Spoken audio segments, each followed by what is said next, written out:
ਜੀ, ਜੀ, ਜੀ। ਹੰਗਾਮਾ ਤਾਂ ਇੱਕ ਹੋਰ ਮਸਲੇ ਤੇ ਵੀ ਹੋ ਰਿਹਾ ਸ਼ਰਮਾ ਜੀ। ਹੰਗਾਮਾ ਤਾਂ NRI ਦੀ ਬੀਬੀ ਦੀ ਕੋਠੀ ਤੇ ਕਬਜ਼ਾ ਕਰਨ ਦੇ ਮਾਮਲੇ ਤੇ ਵੀ ਤਾਂ ਹੋ ਰਿਹਾ। ਸੁਣਦੇ ਹਾਂ ਵੀ ਉਸ ਮਾਮਲੇ ਦੇ ਵਿੱਚ ਜਦੋਂ ਸੁਖਪਾਲ ਖਹਿਰਾ ਪੱਤਰਕਾਰਾਂ ਦੇ ਨਾਲ ਗੱਲਬਾਤ ਕਰ ਰਹੇ ਸੀ ਪ੍ਰੈਸ ਕਾਨਫਰੰਸ ਦੇ ਦੌਰਾਨ, ਉਦੋਂ ਵੀ ਕਾਫੀ ਜਿਹੜੀਆਂ ਵੀਡੀਓਜ਼ ਨੇ ਵਾਇਰਲ ਹੋ ਰਹੀਆਂ ਨੇ ਤੇ ਲੋਕ ਸਵਾਲ ਚੁੱਕ ਰਹੇ ਨੇ ਕਿ ਜੇਕਰ ਕਿਸੇ ਨੂੰ ਵਿਕਾਊ ਮੀਡੀਆ ਕਿਹਾ ਤੇ ਇਹਦੇ ਨਾਲ ਤਾਂ ਵਿਕਾਊ ਨੂੰ ਗੁੱਸਾ ਆਉਣਾ ਚਾਹੀਦਾ, ਕਿਸੇ ਹੋਰ ਨੂੰ ਗੁੱਸਾ ਨਹੀਂ ਆਉਣਾ ਚਾਹੀਦਾ। ਜੇ ਮੰਨ ਲਓ ਆਪਾਂ ਨੂੰ ਕਹਿੰਦਾ ਕਿ ਚੋਰ ਫਲਾਨਾ ਪੱਤਰਕਾਰ ਚੋਰ ਹੈ, ਇਹਦੇ 'ਚ ਆਪਾਂ ਨੂੰ ਤਾਂ ਕੋਈ ਗੁੱਸਾ ਨਹੀਂ, ਕਿਉਂਕਿ ਆਪਾਂ ਕਿਹੜਾ ਕੋਈ ਚੋਰੀ ਕੀਤੀ ਹੈ। ਕਈ ਕਹਿੰਦਾ ਤਾਂ ਅਗਲਾ ਕਹੀ ਜਾਵੇ, ਸਾਰਿਆਂ ਨੂੰ ਇੱਕੋ ਰੱਸੇ ਬੰਨਣਾ ਗਲਤ ਆ। ਪਰ ਜੇ ਆਪਾਂ ਕਹੀਏ ਯਾਰ ਮੀਡੀਆ ਦਾ ਇੱਕ ਹਿੱਸਾ ਇਹ ਇਸ ਤਰ੍ਹਾਂ ਦਾ ਹੈ ਕਿ ਮੀਡੀਆ ਦੇ ਵਿੱਚ ਆਪਾਂ ਦੇਖਿਆ ਨਹੀਂ ਗੋਦੀ ਮੀਡੀਆ ਦਾ ਕੀ ਹਾਲ ਆ 9 ਸਾਲਾਂ ਦੇ ਵਿੱਚ, ਕਿ ਪੰਜਾਬੀ ਮੀਡੀਆ ਦਾ ਦੇਖ ਨਹੀਂ ਰਹੇ। ਸੋ ਇਹ ਅੱਛਾ, NRI ਬੀਬੀ ਦੀ ਕੋਠੀ ਦੇ ਕਬਜ਼ੇ ਦੇ ਮਸਲੇ ਤੇ ਆਪਾਂ ਚੱਲੇ ਸੀਗੇ ਤੇ ਅੱਧੀ ਰਾਤ ਦੇ ਵਿੱਚ ਹੀ ਕਹਿੰਦੇ ਬਦਲਾਅ ਆ ਗਿਆ ਇਸ ਮਾਮਲੇ ਦੇ ਵਿੱਚ। ਜੀ ਜਿੱਥੋਂ ਤੱਕ ਮੀਡੀਆ ਦੀ ਗੱਲ ਆ ਜੀ, ਪੰਜਾਬ ਦੇ ਵਿੱਚ ਮਤਲਬ ਕਿ ਜਿਹੜੇ ਕਹਿੰਦੇ ਨੇ ਕਿ ਕੱਲ ਸੁਖਪਾਲ ਖਹਿਰਾ ਨੇ ਗਲਤ ਬੋਲਿਆ ਜੀ, ਮੀਡੀਆ ਦਾ ਅਪਮਾਨ ਹੈ ਜੀ, ਇਹਨਾਂ ਚੋਂ ਕਿੰਨੇ ਅਦਾਰੇ ਉਹ ਨੇ ਜਿਹੜੇ ਦਿੱਲੀ ਦੀਆਂ ਸੜਕਾਂ ਤੇ ਖੜ ਕੇ ਨੈਸ਼ਨਲ ਮੀਡੀਆ ਨੂੰ ਉਹਨਾਂ ਦੇ ਮੂੰਹ ਤੇ ਭੰਡਦੇ ਰਹੇ। ਹਾਂਜੀ ਹਾਂਜੀ, ਬਿਲਕੁਲ ਬਿਲਕੁਲ। ਜਿਹੜੇ ਉਹਨਾਂ ਨੂੰ ਇਹ ਸ਼ਬਦ ਕਹਿ ਕੇ ਸੰਬੋਧਨ ਕਰਦੇ ਰਹੇ ਕਿ ਗੋਦੀ ਮੀਡੀਆ ਖੜਾ ਹੈ ਨਾ, ਇਹਨਾਂ ਨੇ ਤੁਹਾਨੂੰ ਸੱਚ ਨਹੀਂ ਦਿਖਾਉਣਾ, ਫਿਰ ਅਸੀਂ ਦਿਖਾਵਾਂਗੇ, ਹੈ ਨਾ, ਜਾਂ ਪੰਜਾਬ ਦਾ ਮੀਡੀਆ, ਖੇਤਰੀ ਮੀਡੀਆ, ਇਹ ਜਿਸ ਤਰ੍ਹਾਂ ਇੱਕ ਤਾਣ ਕੇ ਖੜਿਆ ਉਹਦੇ ਵਿੱਚ ਤੁਸੀਂ ਅਸੀਂ ਸਾਰੇ ਸ਼ਾਮਲ ਸੀਗੇ, ਬਿਲਕੁਲ ਜੀ, ਹੈ ਨਾ। ਉੱਥੇ ਉਸ ਮੀਡੀਆ ਨੂੰ ਮੈਂ ਕਦੇ ਗੋਦੀ ਮੀਡੀਆ ਸ਼ਬਦ ਨਹੀਂ ਵਰਤਿਆ। ਜੀ ਜੀ, ਮੈਂ ਹਮੇਸ਼ਾ ਸਰਕਾਰੀ ਮੀਡੀਆ, ਸਰਕਾਰੀ ਤੋਤਾ ਮੀਡੀਆ ਸ਼ਬਦ ਵਰਤਦਾ ਰਿਹਾ, ਕਿਉਂਕਿ ਮੀਡੀਆ ਹਮੇਸ਼ਾ ਉਹਦੇ ਵਿੱਚੋਂ ਕੁਝ ਧਿਰਾਂ ਅਜਿਹੀਆਂ ਰਹੀਆਂ ਨੇ ਮੀਡੀਆ ਚੋਂ ਜਿਹੜੇ ਸਰਕਾਰ ਕੰਨੀ ਝੁਕ ਜਾਂਦੀਆਂ ਨੇ। ਮੈਂ ਕਹਿੰਦਾ ਸਰਕਾਰ ਦਾ ਚੰਗਾ ਪੱਖ ਵੀ ਦਿਖਾਉਣਾ ਤੁਹਾਡਾ ਫਰਜ਼ ਹੈ, ਪਰ ਸਰਕਾਰ ਦੀਆਂ ਊਣਤਾਈਆਂ ਉਜਾਗਰ ਕਰਨਾ ਵੀ ਤੁਹਾਡਾ ਮਤਲਬ ਕਿ ਜ਼ਿੰਮੇਵਾਰੀ ਬਣਦੀ ਹੈ। ਜੀ ਜੀ, ਸੋ ਤੁਸੀਂ ਜੇਕਰ ਮੀਡੀਆ ਹੋ ਤਾਂ ਲੋਕਾਂ ਦੇ ਮੀਡੀਆ ਹੋ, ਤੁਸੀਂ ਕਿਸੇ ਧਿਰ, ਪਾਰਟੀ, ਵਿਅਕਤੀ ਦੇ ਮੀਡੀਆ ਨਹੀਂ। ਤੇ ਇਸ ਲਈ ਜਦੋਂ ਦਿੱਲੀ ਦੇ ਵਿੱਚ ਅਸੀਂ ਦੂਸਰੇ ਮੀਡੀਆ ਦੇ ਸਵਾਲ ਖੜੇ ਕਰਦੇ ਸੀ ਤਦ ਅਸੀਂ ਸੱਚੇ ਸੀ, ਜੇਕਰ ਅੱਜ ਸਾਡੇ ਤੇ ਸਵਾਲ ਖੜੇ ਹੋ ਰਹੇ ਨੇ ਤਦ ਅਸੀਂ ਕਿਵੇਂ ਸੱਚੇ ਆ ਫਿਰ? ਜੀ ਸਹੀ ਹੈ। ਇਸ ਲਈ ਉਹ ਸੁਣਨ ਦੀ ਹਿੰਮਤ ਵੀ ਹੋਣੀ ਚਾਹੀਦੀ ਆ। ਸੋ ਉੱਥੇ ਜਿਹੜੀ ਕੱਲ ਤਕਰਾਰ ਹੋਈ, ਬਹਿਸ ਹੋਈ, ਉਸ ਮਾਮਲੇ 'ਚ ਖਹਿਰਾ ਦੁੱਧਾ ਧੋਤਾ ਨਹੀਂ। ਬਿਲਕੁਲ ਸਹੀ ਹੈ। ਖਹਿਰਾ ਰਾਜਨੀਤੀ ਕਰਦਾ ਹੈ। ਉਹ ਸਮੇਂ-ਸਮੇਂ ਕਦੇ ਕਿਸੇ ਧਿਰ ਨਾਲ ਜਿਹੜੀ ਪਾਰਟੀ ਨੂੰ ਅੱਜ ਨਿੰਦਰਿਆ, ਕਿਸੇ ਸਮੇਂ ਉਸੇ ਦੇ ਵਿੱਚ ਵਿਰੋਧੀ ਧਿਰ ਦਾ ਲੀਡਰ ਰਿਹਾ। ਹਾਂਜੀ ਹਾਂਜੀ, ਠੀਕ ਹੈ ਨਾ। ਅੱਜ ਜਿਹੜੀ ਪਾਰਟੀ 'ਚ ਕਿਸੇ ਸਮੇਂ ਉਸੇ ਨੂੰ ਭੰਡਦਾ ਰਿਹਾ। ਇਸ ਲਈ ਉਹਦੀ ਆਪਣੀ ਰਾਜਨੀਤੀ ਹੋ ਸਕਦੀ ਹੈ ਜੀ, ਪਰ ਜਿਹੜਾ ਉਹਨੇ ਸਵਾਲ ਖੜਾ ਕੀਤਾ ਉਹ ਤਾਂ ਮੁਨਕਰ ਨਹੀਂ ਹੋਇਆ ਜਾ ਸਕਦਾ। ਬਿਲਕੁਲ ਤੁਹਾਡੀ ਗੱਲ ਦਰੁਸਤ ਹੈ। ਮੈਂ ਉਹ ਪੂਰੀ ਉਹ ਵੀਡੀਓ ਵੀ ਦੇਖੀ, ਪੂਰੇ ਉਹਦੇ ਚੱਲੇ ਕਲਿੱਪ ਵੀ ਦੇਖੇ। ਉਸ ਤੋਂ ਬਾਅਦ ਖਹਿਰੇ ਨੇ ਘਰੇ ਜਾ ਕੇ ਉਹਨਾਂ ਬੀਬੀ ਨੂੰ ਔਰ ਉਹਦੀ ਨੂੰਹ ਨੂੰ ਬਿਠਾ ਕੇ ਜਿਹੜਾ ਲਾਈਵ ਕੀਤਾ, ਮੈਂ ਉਹ ਵੀ ਸੁਣਿਆ।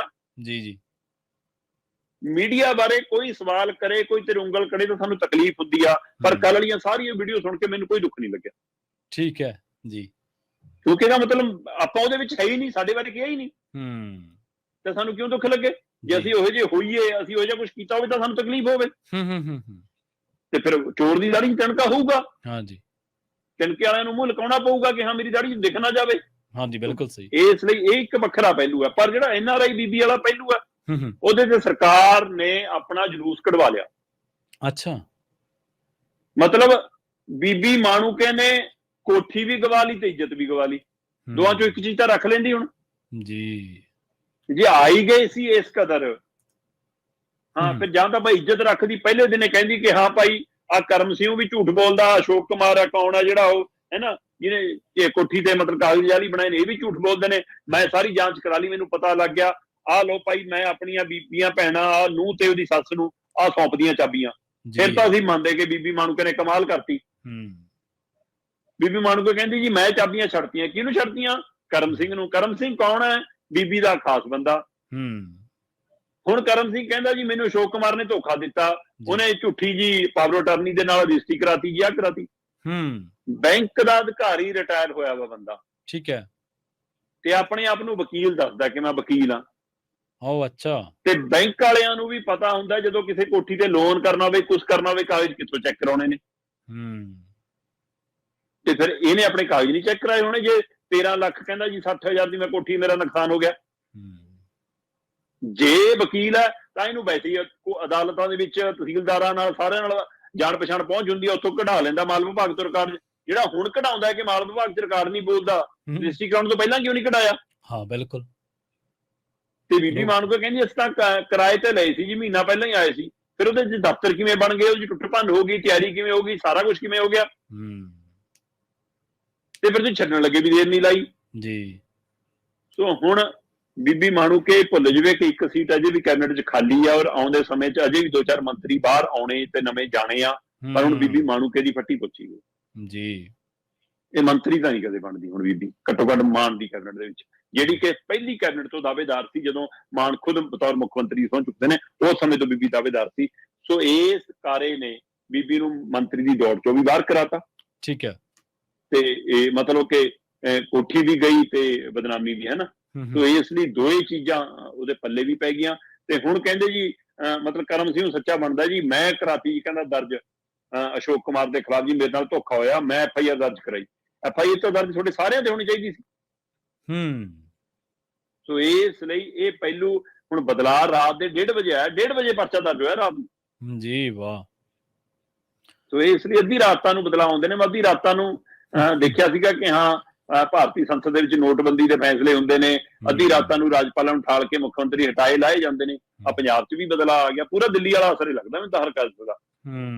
ਸੋ ਇਸ ਲਈ ਹੁਣ ਇਹ ਬਦਲਾਅ ਅੱਧੀ ਰਾਤ ਨੂੰ ਆਇਆ ਤੇ NRI ਬੀਬੀਆਂ ਨੂੰ ਅਜੇ ਵੀ ਇਨਸਾਫ ਨਹੀਂ। ਮੈਂ ਕਹਿੰਦਾ ਜੇ ਹੁਣ ਪਰਚਾ ਹੋ ਗਿਆ, ਹੁਣ ਬੀਬੀ ਮਾਣੂਕੇ ਬੁਲਾ ਕੇ ਕਹੇ ਕਿ ਆਓ ਭਾਈ ਆ ਕਰਮ ਸਿੰਘ ਨੂੰ ਵੀ ਟੰਗੋ, ਮੈਂ ਤਾਂ ਇਹਦੇ ਭਰੋਸੇ ਕਰ ਲਿਆ ਸੀ, ਚਾਬੀਆਂ ਉੱਧਰ ਦਓ ਜੀ। ਤੇ ਅਜੇ ਵੀ ਕਹਿੰਦੇ ਜੀ ਅਸੀਂ ਪੰਚਾਇਤ 'ਚ ਨਹੀਂ ਆਈ ਜੀ ਬੀਬੀ ਮੰਨੀ ਨਹੀਂ। ਕਰਮ ਸਿੰਘ ਕਹਿੰਦਾ ਜੀ ਅਸੀਂ ਪੰਚਾਇਤ 'ਚ ਬੈਠ ਕੇ ਨਿਬੇੜਨ ਨੂੰ ਤਿਆਰ ਸੀ ਜੀ। ਉਹ ਅਗਲੀ ਦੀ ਗੱਲ ਮੀਡੀਆ ਨਹੀਂ ਦਿਖਾਉਂਦਾ, ਅਗਲੀ ਦੀ ਗੱਲ ਸਰਕਾਰ ਨਹੀਂ ਸੁਣਦੀ, ਅਗਲੇ ਦੀ ਗੱਲ ਅਧਿਕਾਰੀ ਨਹੀਂ ਸੁਣਦੇ। ਅਗਲੇ ਕਿੰਨਿਆਂ ਕੋਲ ਜਾਇਆ, ਕੋਈ ਉਹਨਾਂ ਦੀ ਗੱਲ ਸੁਣਨ ਨੂੰ ਰਾਜੀ ਨਹੀਂ। ਕਦੇ ਸਪੀਕਰ ਸਾਹਿਬ ਕੋਲ ਜਾਂਦੇ ਨੇ, ਕਿਤੇ ਭੇਜ ਦਿੰਦੇ ਨੇ, ਕਦੇ OSD ਕੋਲ ਜਾਂਦੇ ਨੇ ਮੁੱਖ ਮੰਤਰੀ, ਲੋਕ ਕਿਤੇ ਭੇਜ ਦਿੰਦੇ ਨੇ, ਕਦੇ ਮਾਣੂਕੇ ਨੂੰ ਮਿਲਣ ਦੀ ਕੋਸ਼ਿਸ਼ ਕਰਦੇ ਨੇ, ਉਹ ਟਾਲ ਦਿੰਦੇ ਨੇ। ਕਦੇ ਉਹ ਕਹਿੰਦੀ ਆ ਮਤਲਬ ਕਿ ਪੁਲਿਸ ਸਾਡੀ ਆ ਤੇ ਅਗਲੇ ਕਹਿੰਦੇ ਸਾਨੂੰ ਧਮਕਾਉਂਦੀ ਆ।